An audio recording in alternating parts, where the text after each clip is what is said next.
Welcome to another episode of A Moment of Tiki, coming to you not from Lagoon of Mystery, my home tiki bar in Central Texas, but downtown New Braunfels, where we are going to seek out one of the newest tiki bars in the U.S. Rumor has it that it is located in the basement of the Phoenix Saloon, but finding it might be difficult because legend has it, it is uncharted. Let's go.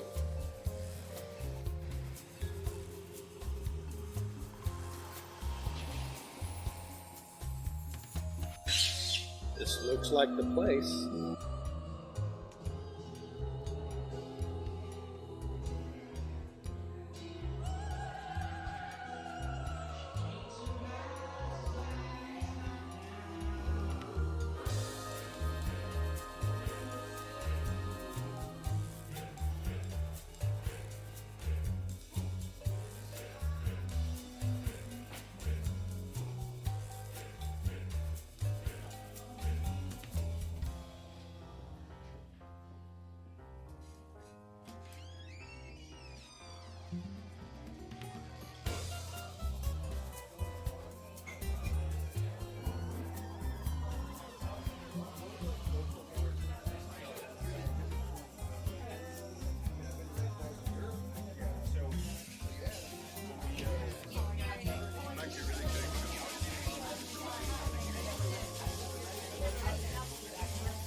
I'm sitting here with the mad genius behind Uncharted, one of the newest tiki bars in America and the only tiki bar in New Braunfels. Jason, thanks for having us. No problem. Thanks for being here. Absolutely. So, tell me, what inspired you to take on the construction of a tiki bar? Well, besides being into it for so long, right? You know, I've been into this tiki thing for quite some time. You know, building and having a tiki bar in my home, and well, my friends that own the building, they had this space down here, and they came over to my house during COVID, and they saw my tiki bar, and they thought, "Hey, do you think you can do this down here?" I thought, I think I can. That's impressive. It took you 2 years, essentially, from start to finish, from the beginning when you started working on this until opening. What kind of advice do you have for people who want to open their own tiki bar? Because you've been through the ringer on this. Patience, a lot of patience. You know, you got to be mellow. You got to get ready for anything that's going to tell you no. Just really patience. You know, you got to have a lot of patience. I can't really think of anything else that's a wise decision. And just expect the unexpected. You know, I mean, you know what? Even when you're done, somebody's going to tell you you're not done. You have to do something else. I mean, you know what I went through here. You know, I had to tear it all down and rebuild it again. That's not really good advice. I don't know. I think it is. Yeah. I don't know. Yeah. Well, it's valid. I mean, in your experience, I mean that's what you came out the other end with. I mean, because you'd never opened a bar before. Now you are a business owner. Yes. You're a business owner. You have 3 now in San Antonio. No, we consolidated into one now. Okay. Jason owns 3 tattoo parlors. Is that the problem? One now. One now. Okay. Yeah. Okay. So he consolidated, but yeah. You've run the tattoo operations in San Antonio for 15 years now? 12. 12 years? Yeah. 12 years. So you've got that business experience. Right. So this is kind of leading into my next, because you are an artist at heart. Yes. You are a well-known tiki artist. Shucks. I don't know about well known. You can find him online as the Boozy Doodler. And you have been involved with the tiki scene, doing art for Lay Low and other Sure. established tiki bars for quite a while. Yeah. So how did you first get into the artistic side of things? Did you have any formal training? Well, I mean, yes and no. I mean, I went to graphic art school when I was younger. And You were younger? I know. I'm only 25. And then I just kind of mess around, just doing illustrations. And I think with tattooing, for tattooing so long, it also, you're constantly learning, you're constantly drawing, you're constantly, creating, you're always doing something. But then with my love of tiki stuff, why not start drawing a bunch of tikis, tropical settings, and just mid-century, all that kind of business. And I mean, that's really about it. I mean, not any really formal training. Okay. A lot of stuff I do is self-taught, really. Especially when it comes to tiki art, the velvet paintings, all my paintings, it's all self-taught, really. I think the illustration might be a little more my background. I don't know. Okay. So what would you cite as your influences on your art? Particular styles, particular artists that come through that you drew on that you said, oh, that's sparking some creativity in me?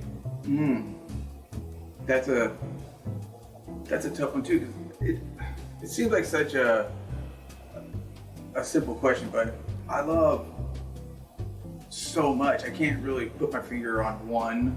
Of course, there was when I was younger, I used to go to Lay Loose all the time. And you would see Shag's work and Mark Wright and all those guys, and they were doing tiki stuff back then. And then of course time goes on.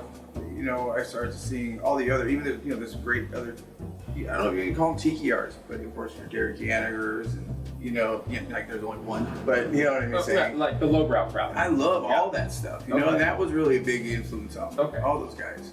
Okay.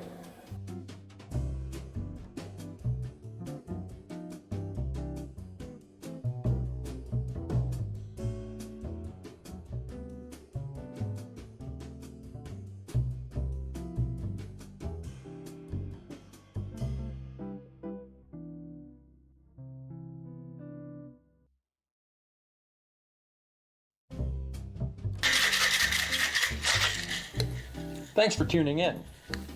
If you like what you see, please hit the like and subscribe buttons down below. If you really like what you've been seeing here on A Moment of Tiki, please leave a comment or maybe even share the video to your feeds.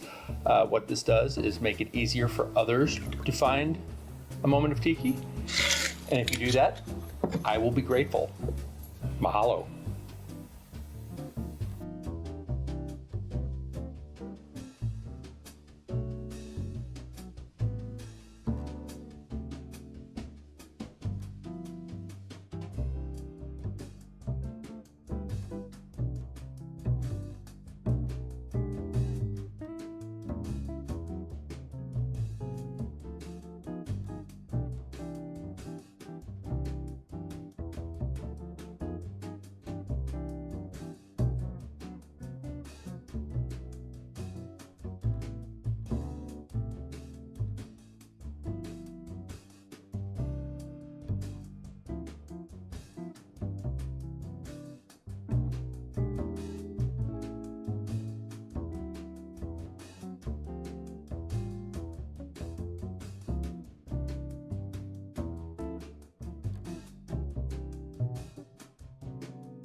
I'm here with Lance, the lead bartender here at Uncharted. Thanks for having us in today, Lance. Yeah, thank you.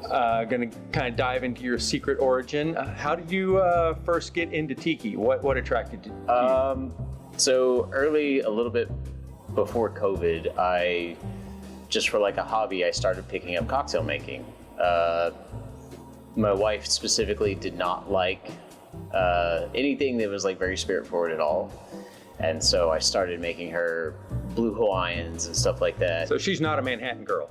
Well, she is now. Oh, she is now. Okay, yeah, well, we changed that. It's okay. fine. But No, I started making her blue Hawaiians, and went from there. Basically, she bought me a Smuggler's Cove book as a gift when she went on a trip one time, and I started reading that, and I went further and further down the hole, and then I was doing construction, and I had an injury, couldn't do construction anymore, and my wife was like, well, you like making cocktails, why don't you start in a cocktail bar? And I started in a classic cocktail bar down in San Antonio, and I've been doing cocktails ever since, just varying different ones. And when I got the word that Jason was going to be opening a tiki bar, I was like, yeah, I'd love to be in on that. So nice, because we all know that being a bartender is super easy on the body. Oh, so right? great. Yeah.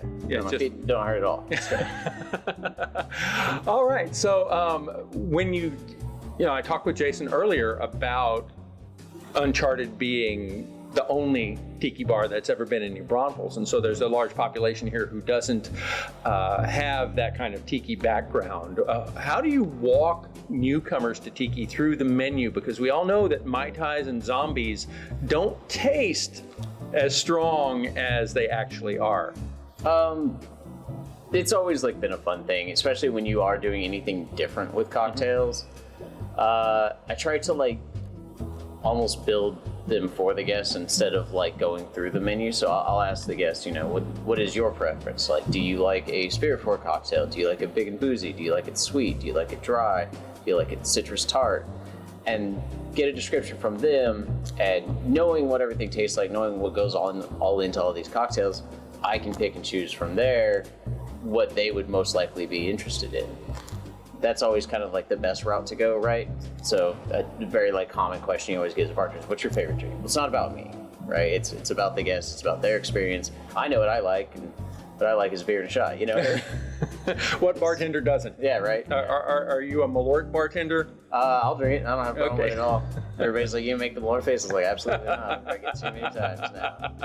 But High Life and Fernet, man, that's kind of the go-to. There you go. Okay, but walking them through what their taste preferences are, that is a common craft cocktail bar approach, isn't it? So you brought that in from the other side of cocktails. Yeah, so going from classic cocktails and very strange ingredients, doing things like fat washes, and even starting to play with umami flavors, fish oil and stuff like that, going to cocktails, and going from there to bright and fun in tiki. It all does translate, because I think a lot of the stuff is a little intimidating to people when they walk in. They see these cocktails with a list of rums and ingredients that they've never heard of, and for bartenders, a lot of this stuff is very common. Falernum is known in the industry as rum ketchup, right? You want to make rum taste good, you put falernum in it, right?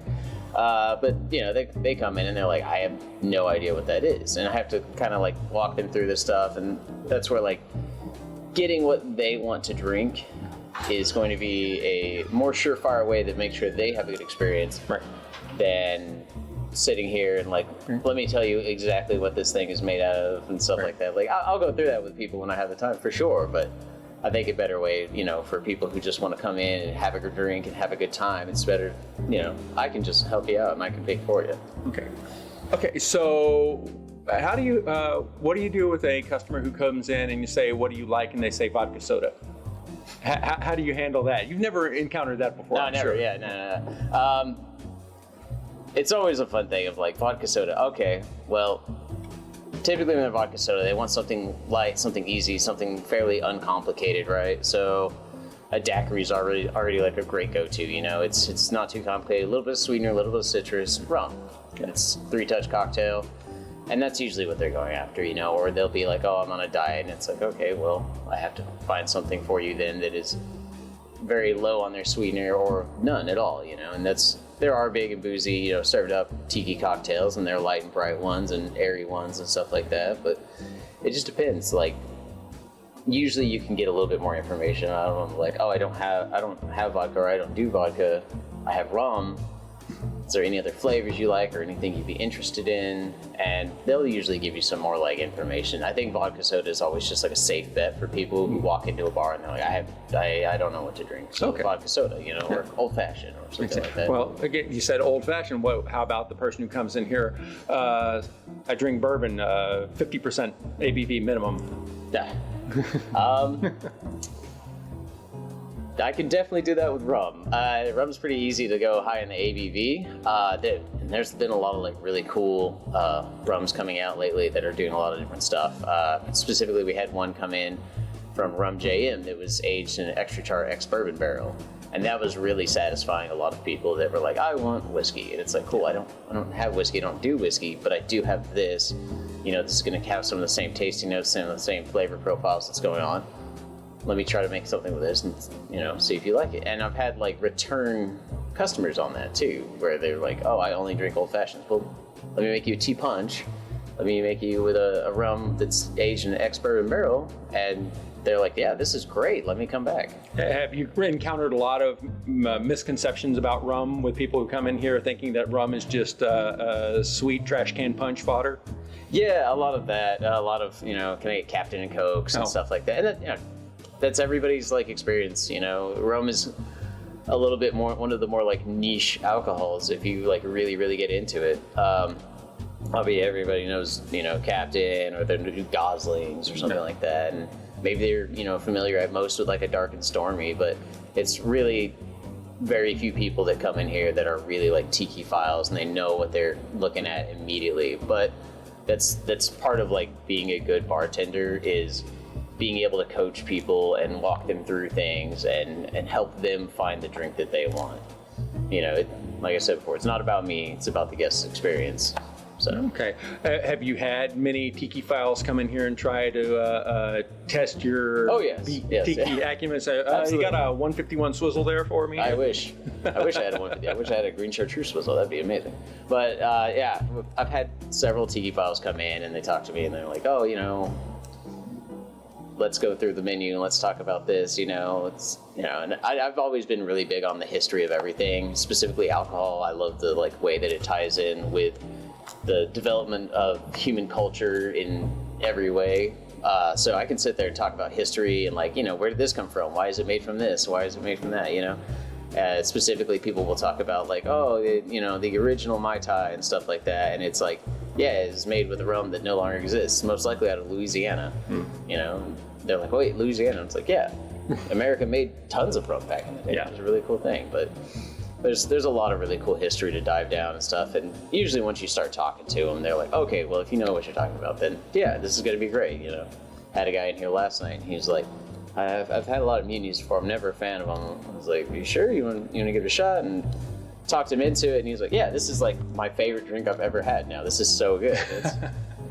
It's just about like coaching people a little bit and earning their trust, I think, specifically with the tiki files, because I know there's been several instances of tiki files that they go to a place and they kind of get burned, you know.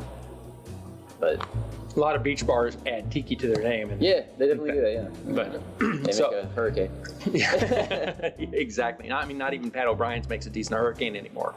So how about the menu itself? Can you give a quick overview of the menu? Because it's got a nice mix of classics, but also a few originals as well. Yeah, so we've done a couple different things with help from Lalo. They've been like a really great help with all of this so far. We start, you know, on our big and boozy section, we even came up with a little guide for this as far as like a, you know, skull and crossbones rating of like, you know, 1 to 3. And so that kind of helps people get walked through this of like, oh, I didn't come down here trying to really tie one off, so I'm going to stay away from those, you know. And we have, you know, a variation on the zombie. You know, there's 100 different variations on the zombie, so you always got to pick one. You always got to have a zombie on the menu. And then we've got some other like really cool stuff. You know, we're kind of going down the list. We've retooled a couple of them to make them more approachable. We're going to be running a bunch of new like really cool things here soon. But like the mutiny is a really cool one. Some people do it with the cold brew coffee. Some people do it without. The Holly Lalo that we're doing is our variation on a classic tea punch. You know, which if you know anything about that one, it was here's a bottle of rum, here's some sugar, and here's a lime. Serve yourself, and definitely can't do that, but I've had it. It's a nice riff. Yeah, it definitely satisfies a lot of people that are not looking for like a sweeter cocktail and stuff. But everything in here is a variation, or like as close as we can possibly get to the classics. You know, we're definitely doing our best to be a traditional tiki bar. Not skimping on any of the alcohol is the main thing here. You know, definitely want people to get their money's worth and have a great experience. But yeah, I mean, there's a ton of cocktails on there, and I can pretty much make anything for anybody. So it's always a great time. All right, well, I'm going to let you get back to work. Thank you for taking time out of your day. Thank you. Thank you.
How are y'all doing tonight? So amazing. So amazing. Where are y'all from? San Antonio. San Antonio? We live in Selma. Selma. Oh, yeah. Okay, so we live down there, but we're from Seattle. We don't associate or affiliate. What's the word? Identify. We don't identify as Texans. All right. So Identify as sex. so y'all just spent a little time at Uncharted. What did y'all have? What cocktails y'all have? Navy grog. The coffee one. What was Mutiny? The coffee one? Mutiny. And a Mai Tai. Mai Tai. And I had the 3 Dots and Dash, and I had the Uncharted because you gotta, It was good. right? Like, you gotta have the house cocktail to know if it's really, really good. And it was delicious. Have y'all ever been to a tiki bar before? Tons. Tons? Several tons. We Several literally times. crossed the United States. No, but we haven't been Chicago or Florida. We hit all the Californias and Arizonas and Texases and She's been Vegases and Seattle's, Portland's. How does Uncharted stack up? Bad. really high. Honestly, I will say that the full aesthetic, like that they have a theme to it is sorry, really brilliant. All right. So I guess we can count y'all as fans. Yes, Absolutely, totally. 100%. I love Frank Miller. Thank you, sir. Frank Miller, Like talk backwards for a second. I think the comic creator you were looking for was Alan Moore. Yes, League of Extraordinary Gentlemen, Alan Moore. Thank you so much for having us here. Because this is the League of Extraordinary Tiki Bar. Do not use this on the show. Well, gotta give us some money. Thanks, guys.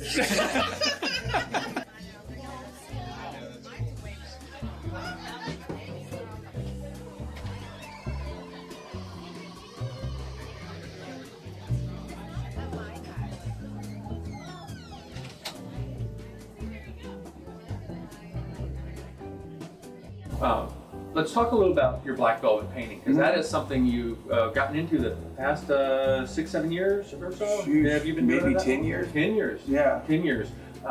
You even gave a class at it in Dallas Tiki Week this past year.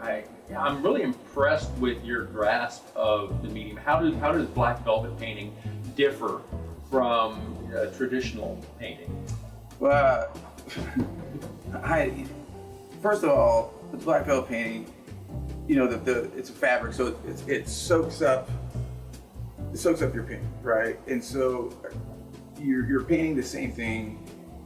It's layering, layer after layer after layer after layer after layer. You're kind of painting the same thing over and over and over and over and over one thing, so it still stays vibrant, because, you know, black, it just sucks up everything. Yeah, that's really, and plus there's really also no room for mistakes too. You're not really painting over it. Okay. Do you understand what I mean? Yeah, If you mess up, and you better figure something else to do. You're not going to take an X-Acto knife and replace that No. black velvet, their little 1-inch square, and you just can't start over. go over it with a Sharpie. You can't, once it's there, it's there. You're just stuck with it. And so, you might have to take a different direction. Like, oh, what's going to look really cool now? This. How about a hut right here where I messed it up? I don't know. So what initially attracted you to black velvet, trying that? Oh, it was there's the kitschiness of it, and there was kind of it was kind of a trashy thing, that other people had in their house. People didn't really look well upon it, Of course, there's the great artists from back in the day, but then, in the 70s, it was kind of, it's kind of trashy with the nudes and that people didn't really care for. From like Tijuana and Matamoros. Oh yeah, so the crying I love Jesus. those things, the Velvet Elvis, so on and so forth, And I was thinking to myself, man, there's really not a lot of tikis in velvet. And I thought, man, I really want to, paint it to decorate my home bar with. Yes. And then I just started painting more and more and more. I guess now I'm veering off into something else. And then I never decorated my bar with the velvet paintings. I just ended up selling them all. So, mention your home bar, the Boozy Leg. Yeah. And I've been there, and it is lush and opulent and many layers.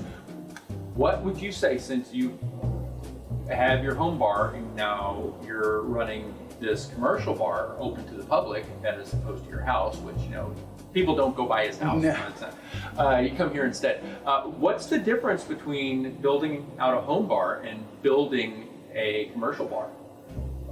So making everything secure, that's for sure. I mean, of course, if you're a home bar, you still want to make it secure, but we all know when you have a home bar, you can have things on top of things on top of things, and you know where it is, and not to knock it over, or you know what I'm saying, like you know where it all is. Here, I have to secure every single thing down, right?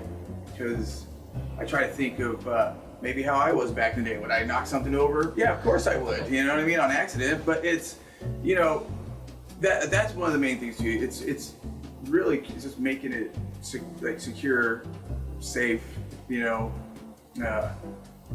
not much different. Just besides, you don't want to bring all your collectibles here. You know what I mean? Right. Your antiques and things like that. And also, too, making it public one, I'm not making it just for myself. Yeah. I got to make it for everybody else. And that was kind of a hard thing to get over by going, well, I like this. Okay, let's try to make it for, it's not just about me. Okay. Well, that segues well into my next question. What did you approach this with a specific design aesthetic in mind, or did it grow organically? Because right here we're sitting at the captain's table, right? Okay, and we have the nautical surrounding us, and you have sections with strong Papua New Guinea influence. You've got some, Hawaiian style carved tikis and different. Did you have a specific vision for the build out on this, or did you just make it up as you went along? A little bit of column A, a little bit of column B. I had a plan, and I had some crazy plans. I wanted this to be a cave.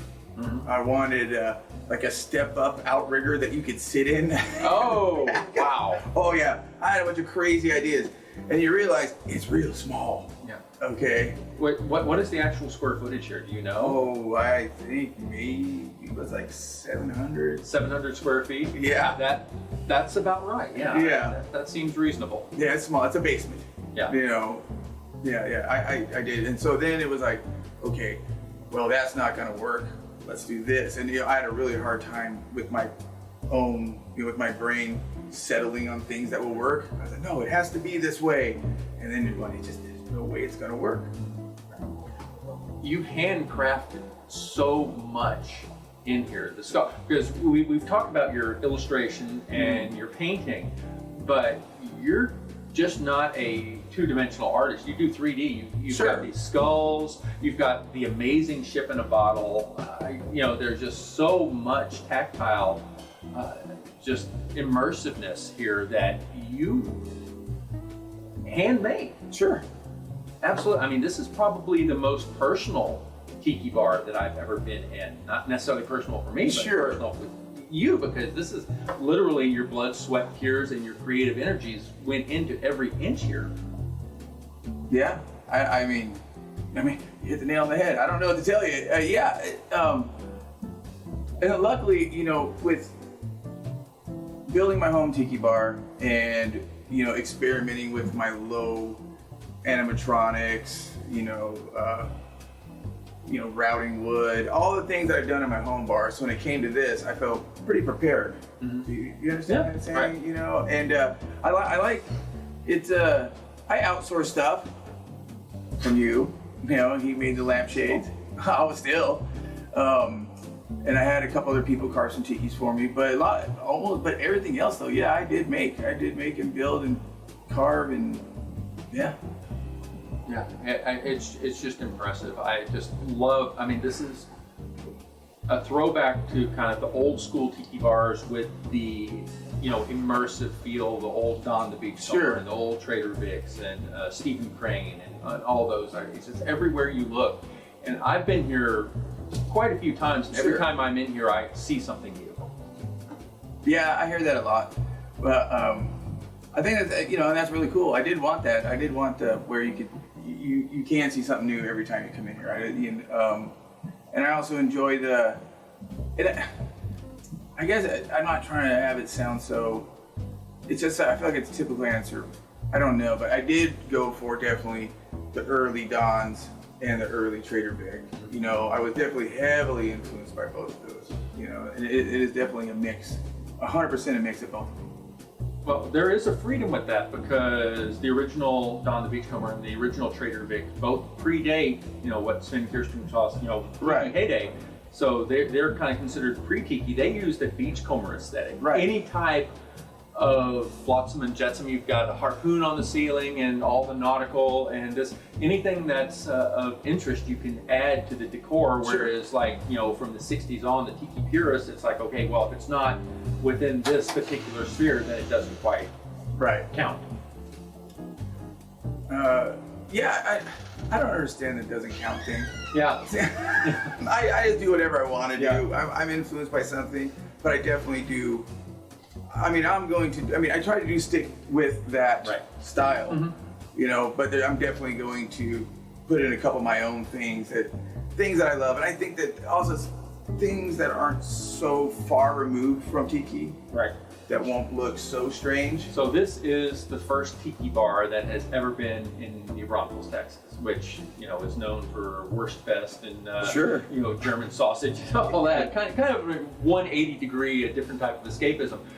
The folks that have come in here, what has the clientele been like? What has the reception been for a tiki space this immersive in a small city that has never had tiki before? I think majority of people really, really like it. Yeah. Yeah, I had my, not trying, like a little bit of doubts and going, man, it's New Braunfels. Is this really going to, will be all right? So far, and you'd see a lot of people here you probably wouldn't expect to see. You know what I'm saying? There is a certain clientele, but man, it's awesome. It's really cool. So not everyone's wearing aloha shirts when they come in? No, Caftans and cowboy hats. Cowboy hats. Yeah. Like cowboy hats and boots? Yeah, oh yeah. They're in here. It's great. Vests, cowboy hats, and the, Do they zero in on the zombie on the menu and say, I can have 3 of these? Yeah, they did. But people want to do that. Yeah, they look at it, they go, that's got the most, I want that. It's been pretty good. It's definitely not for everybody. We've had a couple people open the door and just go, nope, and just walk out, and that's fine. That's cool. It's not for everybody. It's fine. Have y'all taken people's hands and walked them through and explained the whole concept here? Oh yeah, yes. I do a lot of that when I'm not working. I do a lot of that over there. Yeah, that's what I do. I enjoy that though. Oh yeah, well you're a people person. Yeah, I am. So how about tiki folk? Have you had many tiki aficionados come here and scope you out and challenge you on your Mai Tai specs? Oh yeah, of course. What tiki bar doesn't? Once they hear it's open, they all got to come in here and well, yeah. But everybody here has been really cool. All the tiki people so far have been really nice, and they've really liked it. I'm really happy. That was definitely a group of people that I want. I mean, I want everybody to like it, of course. Right. But being in the tiki scene for so long, I really want the hardcore tiki fans to really enjoy this place as well. Well, the ones I've spoken to have really enjoyed it. The word of mouth has been astonishing, incredible. 5 stars on Yelp. I mean, hey, there you go. That's pretty good. That's good. So, do you have anything that you want to tell the tens of viewers that are going to see this video? Come down to Uncharted in New Braunfels, Texas. Hey, when you come visit Schlitterbahn, after you get out of the water, come over here. Come over here. When you're through floating the river this summer, come over here. Oh man, I'm sorry, I'm a terrible interview. God, You're great, it's man. early to me and I'm You're great. sober. It's horrible. Well, fortunately, we're in a tiki bar, so we can remedy that fairly quickly. Oh yeah.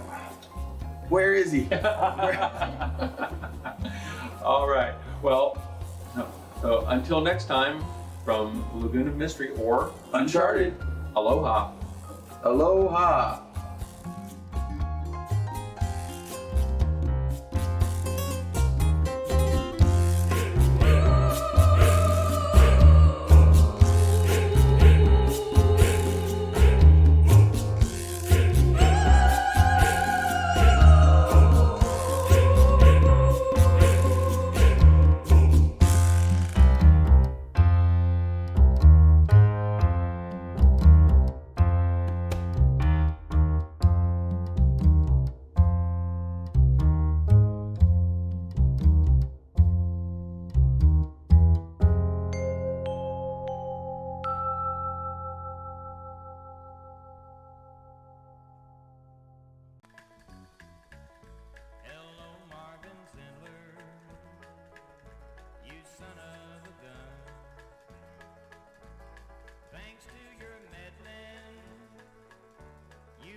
Well, if you ever feel lonely and you haven't got a friend, you feel downhearted and that you ropes in and to get yourself together and head for a place I know.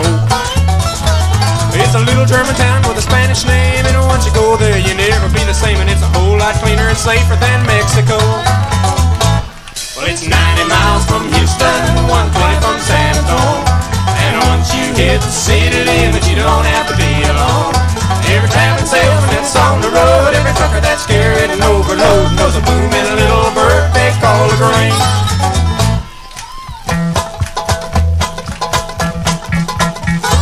If your ever loving woman won't treat you right, and your nights get longer and your pants get tight, then get yourself moving and get ready for a change.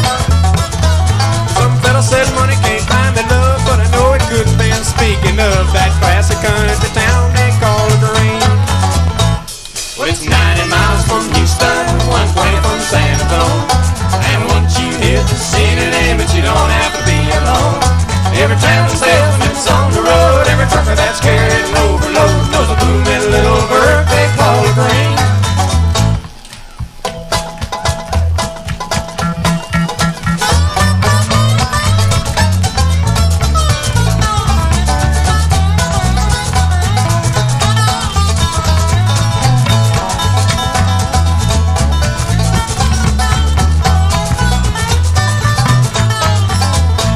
So if you got a little money and you feel uptight, go to LaGrange and they'll treat you right. Just stop at the filling station, give them half a chance.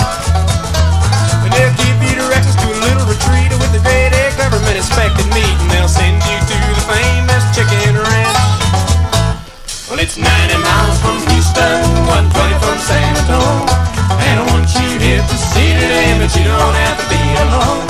Every traveling salesman that's on the road, every trucker that's scared and overload knows a two-minute little bird they call green. Every traveling salesman that's on the road, every trucker that's scared and overload knows a two-minute little bird they call green.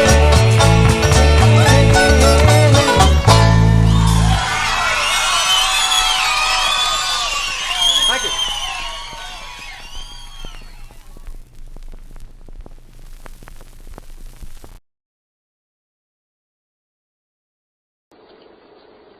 Honey, that is a little country place out there. The people's tried to make it into something that it wasn't.